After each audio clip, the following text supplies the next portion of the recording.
Projekt Guru. Всем привет! С вами Zak Novak на радиостанции Novorossia Rocks. Welcome to Novorossia Rocks radio station. This is Zak Novak, your American in downtown Donetsk. Program is Projekt Guru. Guru's in the house as always. Thank you so much for all the hard work you do. Andre, my engineer, as well. A lot of craziness, a lot of horrific stuff going on over the weekend. Let's get right down to it. Over at Donetsk People's Republic, 2 private homes burnt to the ground in the village of Staromikhailovka due to the continuous shelling by the Nazi Kiev forces. The shelling by the Ukraine Junta using once again on civilian areas, mortars of 82s, grenade launchers for positions in and around Varinka, reported by the Defense Ministry DPR. Data and information on casualties is still ongoing. A quick reminder, this is not the first time that the village of Staromikhailovka has been targeted by the Poroshenko Nazi regime. The night from the 13th to the 14th of February, the village was bombarded for 4 hours. Also, several homes were damaged those evenings. Earlier yesterday, Ukraine Nazi militia shelled the Volvo Center area for 4 hours. Deputy DPR Commander-in-Chief Edward Basudin reported that the DPR territory was shelled more than 100 times yesterday. This is a major ceasefire violation. Also a civilian was wounded as a result of mortar fire shelling once again by Nazi Ukrainian fighters in the village of Zaitsevo, located to the north of Gorlovka. About 8 p.m. last night, Nazi Ukrainian fighters opened fire at the village of Zaitsevo. Civilian was wounded. Also, an elementary school was struck. Kiev Junta unleashing again from positions in and around Jovanka with the use of 82 caliber mortars. Major ceasefire violations, war crimes. Let's head to Syria. Viva Iran, viva Hezbollah. Iran to counter and defend Syria's airspace against terrorists USA, Turkey, and Saudi Arabia. A senior Iranian Air Force commander says Iran is prepared to defend Syria's airspace if Damascus calls for it. Brigadier General Farzad Esmaili, the commander of Iran's Qatam al-Anbiya Air Defense Base, made the remarks during an interview with the Tasnim news agency on Sunday. Instead of contemplating a ground presence in Syria, Esmaili noted, Riyadh, Saudi Arabia, and Washington should consider stopping atrocities in Yemen, where over 8,000 people have been killed and some 16,000 more injured since March 26, 2015. After praising the government and people of Arab country for their 5-year battle against foreign-backed Takfiri terrorism, he stressed that any military presence in Syria without the approval of Damascus would end in nothing but defeat. The remarks were made in the wake of reports that Turkey and Saudi Arabia were preparing to launch joint military operations on Syrian soil. After praising the government and people of the Arab country for their 5-year battle against foreign-backed Takfiri terrorism, he stressed that any military presence in Syria without the approval of Damascus would end in nothing but defeat. The remarks were made in the wake of reports that Turkey and Saudi Arabia were preparing to launch joint military operations on Syrian soil. Meanwhile, Saudi Arabia has confirmed deployment of warplanes to the Incirlik air base in southern Turkey, claiming that the move was in line with the so-called fight against Daesh. Saudi Foreign Minister Abdel Jubeir has also stated that any decision for the deployment of forces to Syria would follow the will of the US-led coalition. Turkish Junta Foreign Minister Mevlut Cavusoglu has also said Ankara and Riyadh could launch a ground operation in Syria if there's a strategy. Saudi Arabia and Turkey are widely believed to be among major sponsors of terrorist groups operating against the government of Syrian President Bashar al-Assad. Total war. Turkish junta forces cross into Syria. Damascus sends letter of protest to the UN. The Damascus government says Turkish junta forces have entered war-torn northern Syria to help foreign-backed terrorists fighting against the legitimate government of President Bashar al-Assad. The Syrian Foreign Ministry, in a protest letter to the United Nations Security Council, said on Sunday that around 100 gunmen, some of whom are believed to be Turkish junta forces and Turkish mercenaries, entered Syria through Azaz area, which is located north of Aleppo, near the Turkish border. It also noted that the Turkish forces were accompanied by a dozen pickup trucks mounted with heavy machine guns. Hey Guru, pickup trucks with heavy machine guns sounds just like ISIS. The operation of supplying ammunition and weapons is continuing via the Bab al-Salama crossing to Syrian area of Assaz. On Saturday, the Turkish Junta army bombed the Assaz border crossing near an airbase in Syria's northern province of Aleppo for the second consecutive day. The attack was launched days after Syrian Kurdish fighters seized the area from Turkish-backed Daesh ISIS terrorists. The move came a few days after the Kurdish fighters, backed by Russian air raids, drove foreign-backed militias from the Meneng air base near the Turkish frontier. Ankara considers the Kurdish People's Protection Units, YPG, to be the Syrian branch of the outlawed Kurdish Workers' Party, the PKK, that has been fighting for the autonomous Kurdish region inside Turkey since the 80s. The YPG, which controls nearly all of Syria's northern border with Turkey, has been fighting against Daesh Takfiri terrorist group. Meanwhile, France has urged Turkey to stop shelling the positions of Kurdish fighters in northern Syria. A French Foreign Ministry statement said Ankara's decision could deteriorate an already volatile situation in Syria's north. The statement called on Turkey to join the ceasefire efforts instead.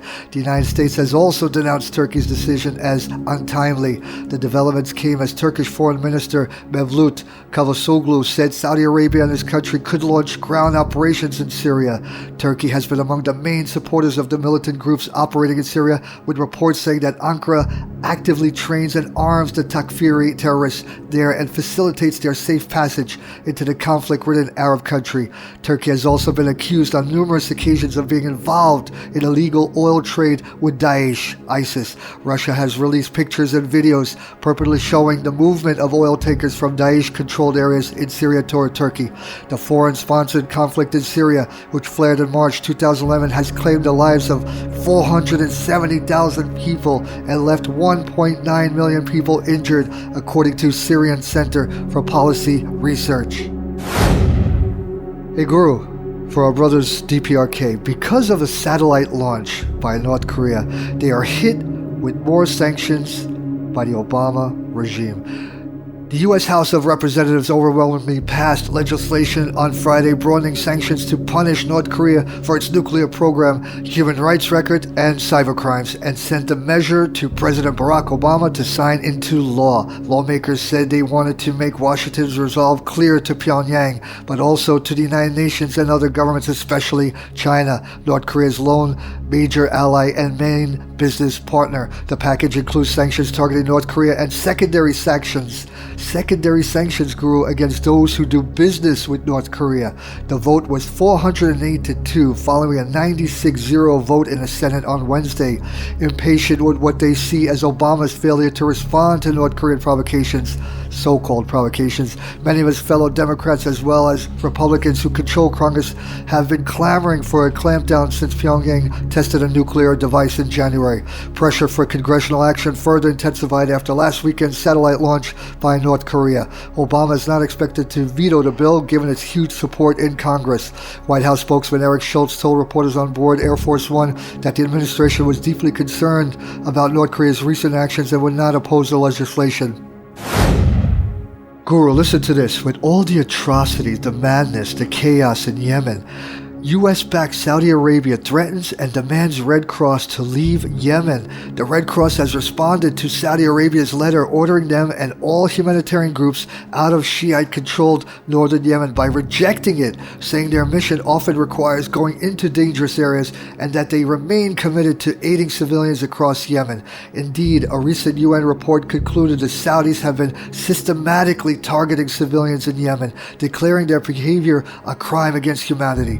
The letter went public yesterday when the UN aid agency reported receiving the letter and similarly rejected the demand to stay out of rebel territory, while warning the Saudis that international law obliges them to allow humanitarian aid groups to access war zones. The Saudis have been taken to task repeatedly by humanitarian groups for the massive civilian death toll of their air war on Yemen and for using their naval blockade of the Yemeni coast to limit food shipments into the territory, which relies almost exclusively on food imports.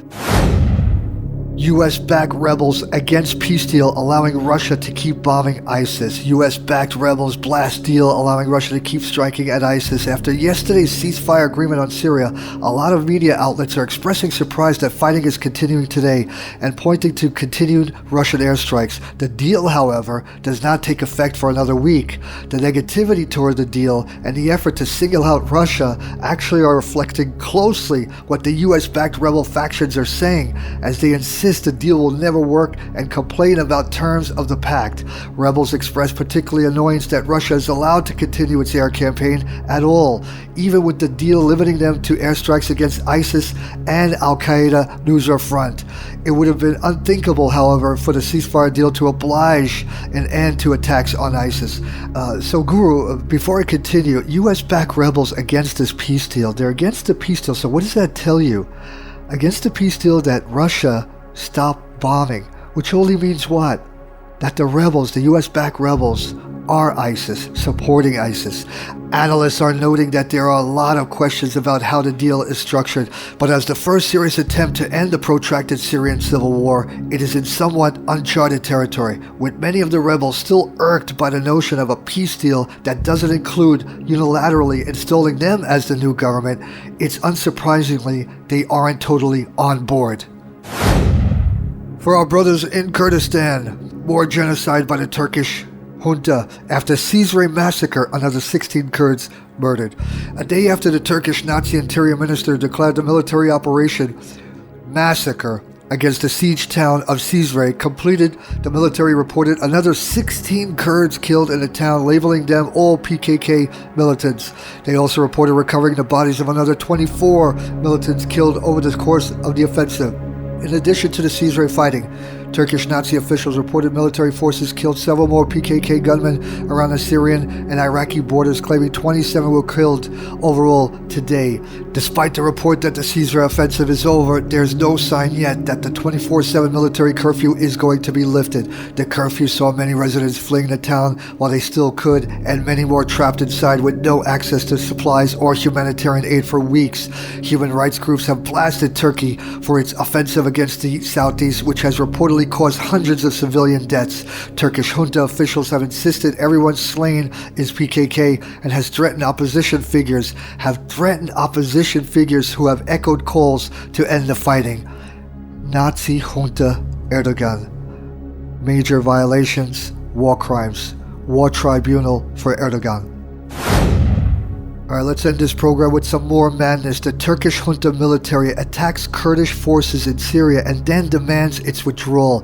Turkish junta military who support and back ISIS terrorist groups have shelled Kurdish forces positions in northern Syria on Saturday, and junta Prime Minister Ahmet Davutoglu demanded that the group withdraw. They're telling them to withdraw in Syria. This is Turkey demanding the Kurdish resistance fighters to withdraw positions in Syria. And Prime Minister Ahmet Davutoglu demanded that the group withdraw from the area in a move that further complicated the conflict across the NATO members' border. The shelling took place after Kurdish YPG fighters backed by Russian bombing raids drove Syrian so-called moderate rebels from the former military airbase. This has been the bloodiest beginning of the year I've ever seen in my life. Please, everyone, I stress, be alert, be safe. See you all on Wednesday. Bye-bye, folks.